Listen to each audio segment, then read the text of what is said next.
tao. So makikita ninyo, no? Yung PowerPoint. Yan. Makikita ninyo na kapag pinag-aaralan natin yung psychopathology o yung psychological disorder, meron kayong tatlong factor na dapat tingnan lagi. Una, ano nga ba yung clinical description? Ito yung picture, kumbaga, ng isang disorder. Kunyari, yung schizophrenia. Pwede mo masabi na itong disorder na to ay schizophrenia kung merong presence ng ng positive and negative symptoms na tinatawag. Yun yung clinical picture niya. Ito namang etiology, ano ba yung pinanggalingan ng disorder na yon? No? Saan ba hinugot yung yung factor to develop yung psychopathology? Dito rin natin may encounter kung gaano ba kagulo, gaano kalawak yung pag-aaral ng psychopathology. Tandaan natin, no, yung mga karamdaman, mental health problem, something yan na na hinuhugot yung yung development in respect sa iba't ibang factor. Hindi yan nade-develop overnight, hindi yan nade-develop dulot lang ng isang factor. Maraming pinanggagalingan yan. Kaya mahalaga na maunawaan mo kung saan ba nag-develop yung problem na tinitingnan mo. And syempre, dahil alam mo yung pinanggalingan niya, pwede kang makapag-create ng tinatawag natin treatment and outcome. So ito na yung ikatlong focus natin, treatment and outcome. Dito natin pinag-aaralan kung anong treatment yung appropriate sa tao at kung paano ba natin nakikita yung magiging ending nung journey ng mga taong na-diagnose sa psychopathology. Tandaan natin, hindi porke pareho ng problema si Juan at si Pedro, parehong therapy yung dapat nilang i-take. Nagkakatalo lagi yan dun sa referral, clinical picture, etiology, kung paano ma-treat yung client mo. Meaning, kahit pareho kayo meron depression, pwedeng magkaiba yung pinanggalingan ng problema. Therefore, ibang method ng therapy ang dapat gawin. Yun yung tatandaan niyo.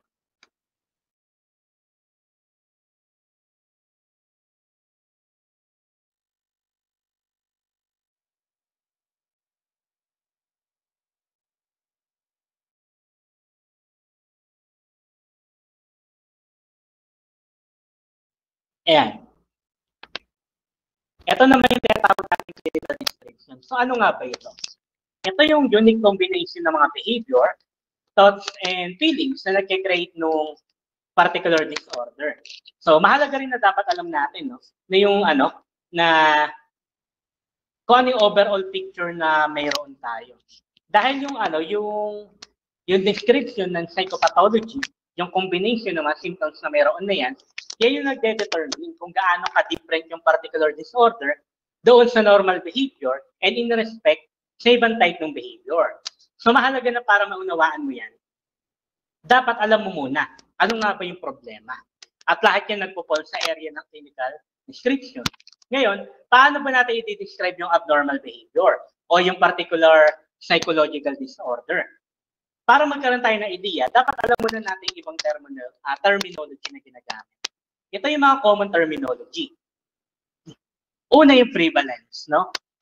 Ilan ba na tao sa isang particular population yung mayroong ganitong disorder? So, parang kunyari, sa Pilipinas, parang 11% ng mga Pilipino ang mayroong psychological disorder. So, nagkakatalo pa yan, no, kung anong type ng disorder yon. Pero nagkaroon tayo ng almost 12% jump from 1997 to 2019. So as of now, parang 12 million Filipinos yung merong mental disorder, no? Sa inyong prevalence, gaano ba ka-common yung yung particular type ng disorder?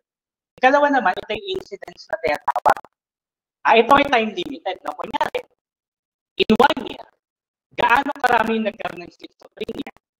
Gaano karaming Pilipino yung nagkaroon ng depression, di ba?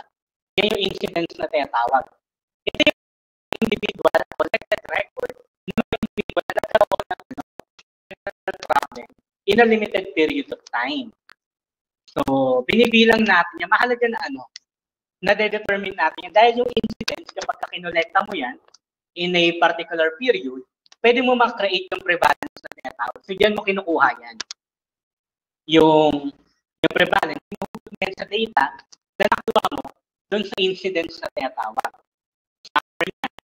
mga part ng clinical description na dapat alam natin. Una yung course na tinatawag. Ito yung trajectory ng particular disorder. Ito ba'y chronic, no? Pagka sinabi mong chronic, ito yung type ng disorder na tumatagalan. Ano ba yung mga type ng ano? Ano ba yung mga type na ano? Pwede mo tawagin chronic. Itong bipolar 1, bipolar 2, yan ay chronic, no? O kaya yung ano, tawag din yung OCD na tinatawag, yan ay chronic. Yung mga episodic naman, ito yung mga type ng disorder na may mga time na normal yung tao, and then may mga time na na-achieve niya yung peak ng symptoms na tinatawag. Halimbawa, yung mga tao meron drug use, di ba?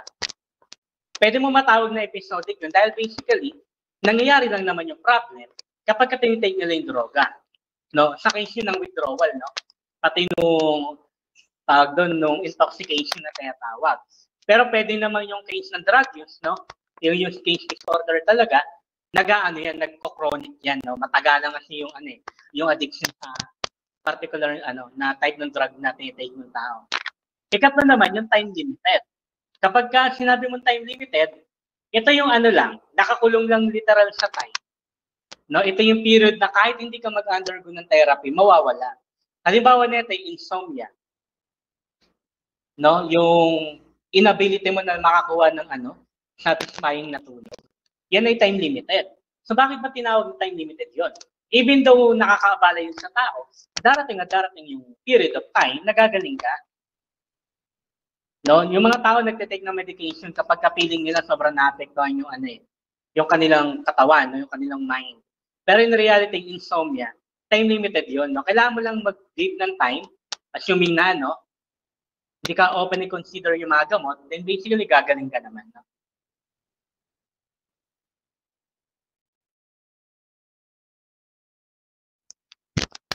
Ayan. Ika-apat, tama ba? Ika-apat yung na tinatawag. Ito naman, kung kailan ba nag-boom yung disorder na tinatawag, no? Kailan ba nagpakita? Halimbawa nito, acute or sudden. Pagpalagay natin yung ano, yung mga trauma response, di ba? Yung mga tao na mayroong PTSD, kapag ka inatake yan ng trigger na tinatawag, yung development ng ano, ng symptoms nila, acute, meaning paangat agad, umaangat agad yung ano, na-achieve agad nila yung peak ng disorder nila. Lalo na yung mga taong mayroong panic disorder, di ba? Wala naman nagpapanik na ano, no, dahan-dahan ka nagpapanik. Walang ganun. Pagka nakaranas ka ng panic disorder, automatic yung paangat agad yung symptoms niya, na peak agad yon from 0 to 100. Yung gradual naman, o yung nagde-develop over time, ito naman yung mga type ng disorder na yung development nila. It takes time to develop yung fully symptoms na tinatawag. Ito yung ano yung meron tayong tinatawag na prodromal, no? Ito yung period kung saan unti-unting nagpapakita yung symptoms ng disorder. Halimbawa, yung case ng schizophrenia. Ano yan, within 1 year, no? Unti-unting nagpapakita yung type ng symptoms niya. So, unti-unting nagde-develop, unti-unting lumalala. Yun yung pinagkaiba ng onset nila. Ito namang prognosis naman, ano ba yung magiging outcome ng disorder na to? May mga tao na yung type ng disorder na mayroon sila, yung ending niya lagi, maganda.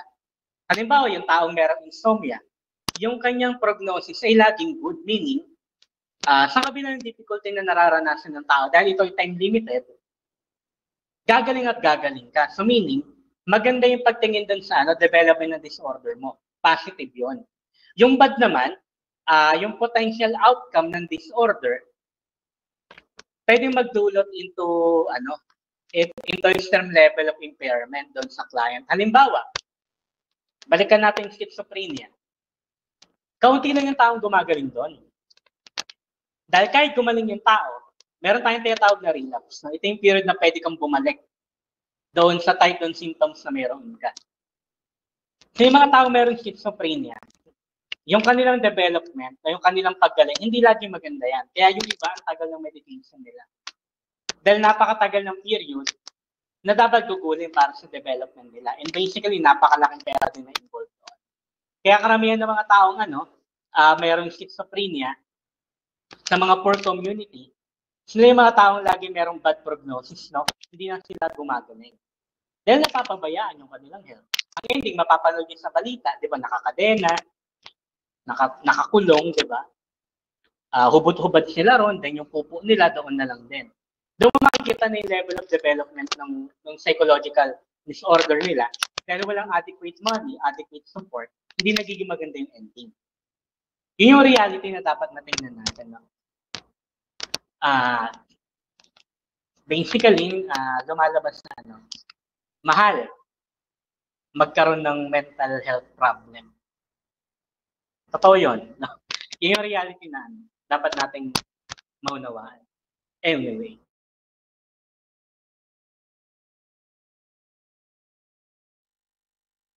May mga tanong ba?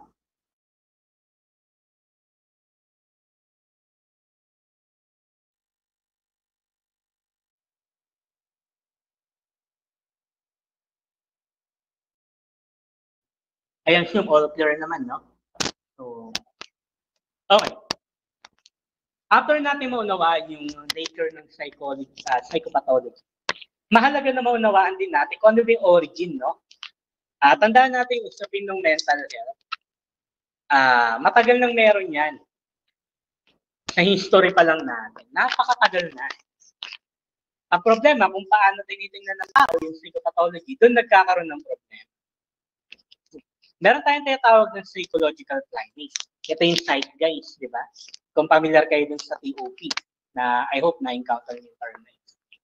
Ito yung period kung saan merong particular set ng idea na nagpe-prevail over one.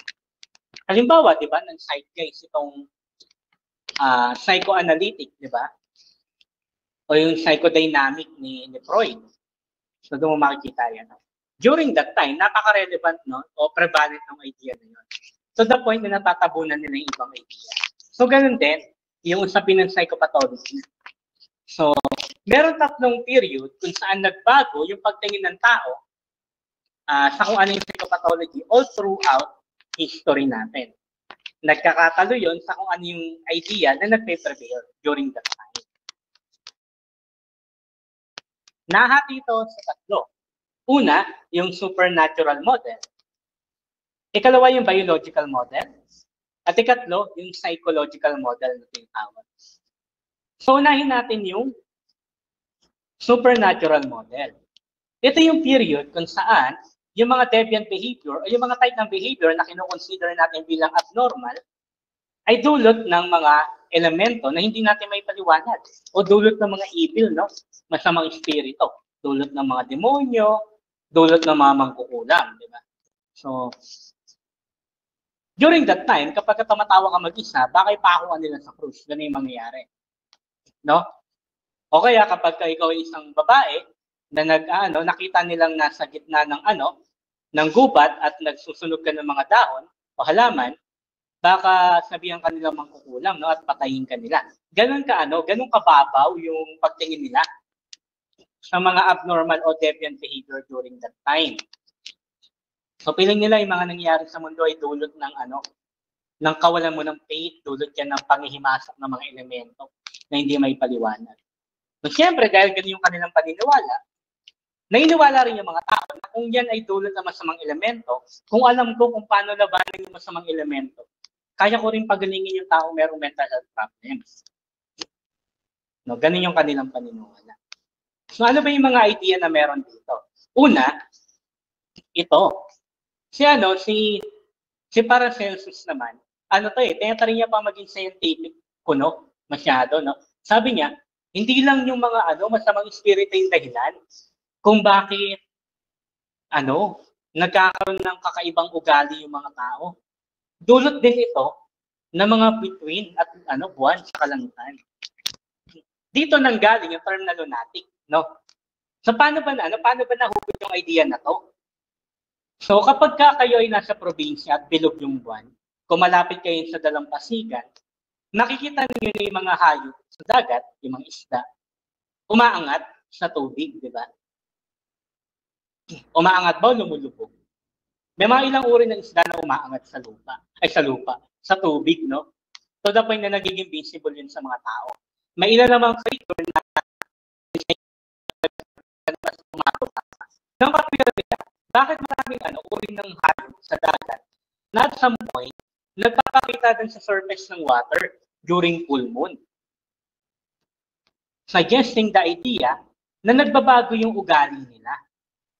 At kung ganun yung epekto nun sa mga hayop, ganun din yung epekto nun sa mga tao. So kapag mayroong mga tao that time na nagpapakita ng kakaibang behavior at naaktuhan nila na full moon at kitang-kita yung mga bituin sa kalangitan, yun ang pino-point out nilang dahilan kung bakit nagkakaroon ng abnormal behavior. So kapag ikaw tumatawa ka mag-isa tuwing gabi, nasa labas ka ng bahay nyo, sasabihin nila kaya ka ganyan dahil sa buwan o dahil sa mga bituin. So kinokontra niya yung idea na na lagi masamang espiritu. Ang problema, itong ganitong notion ay dulot pa rin ng paniniwala nila sa kultura nila. Hindi yun hinugot sa pag-aaral, hinugot yun sa sarili nila obserbasyon at paniniwala na hindi naman anchored sa kung ano yung nakikita nating objective during that time. So meaning, itong paniniwala nito ay dulot ng malalim na pagtingin natin sa astronomy at religion. So, ganon. So, siyempre, dahil ganon yung perspektibo nila, meron sila mga dinevelop na treatment in respect doon sa mga nakikita nilang abnormality during that period.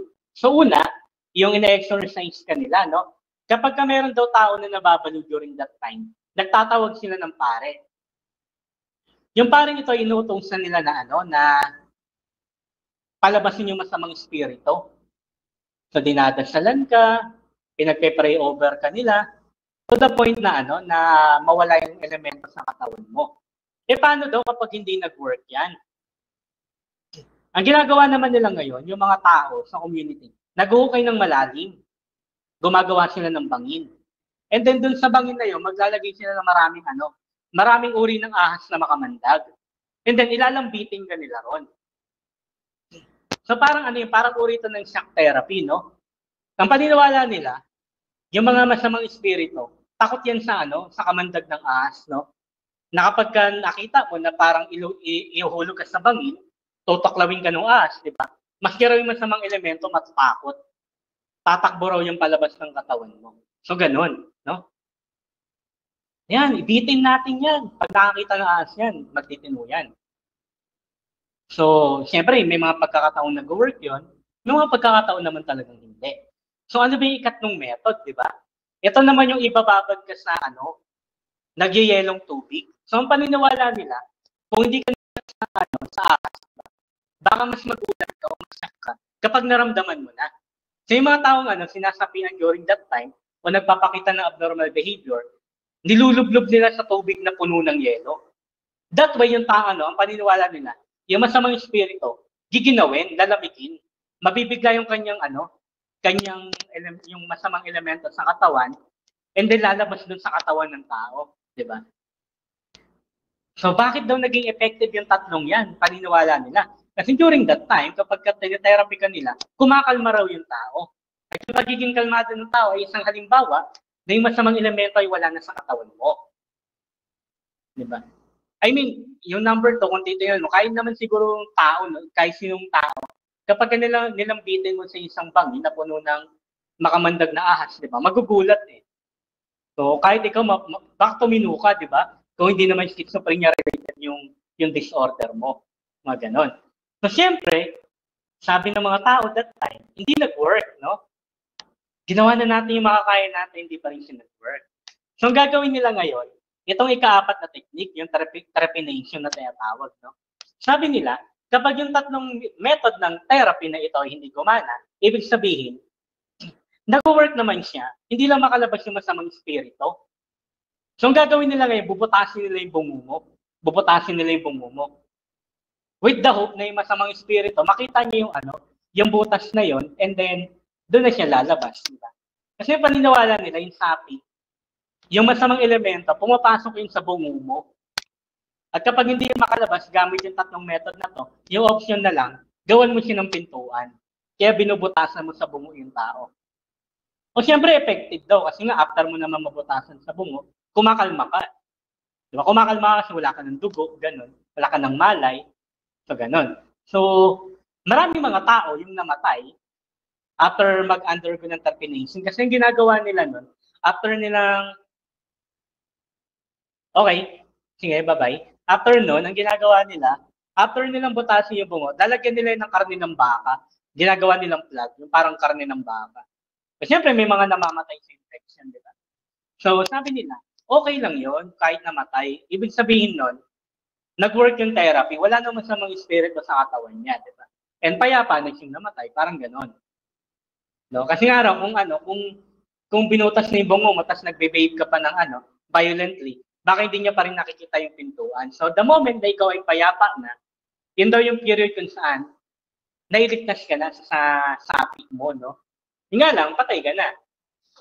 So, ganun yung paniniwala nila during that time. Siyempre, yung mga tao nag-evolve, di ba?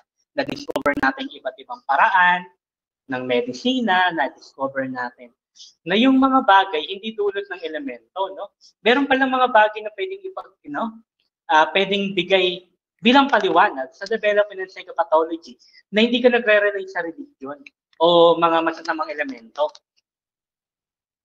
Take over yan ngayon ng tinatawag natin biological tradition. During this period, wala nang masamang elemento. Ang paniniwala na ng mga tao, yung mental health problem o yung psychopathology ay dulot ng mga physiological problem. So, parang kapag ikaw nabalian ka ng buto, yung pain na nararamdaman mo ay dulot ng pagkabali ng buto mo. Meaning, meron dahilan. At yun ay makikita mo kung pag-aaralan mo yung katawan ng tao. So, ganun yung paniniwala ngayon. So, yung mga pinaka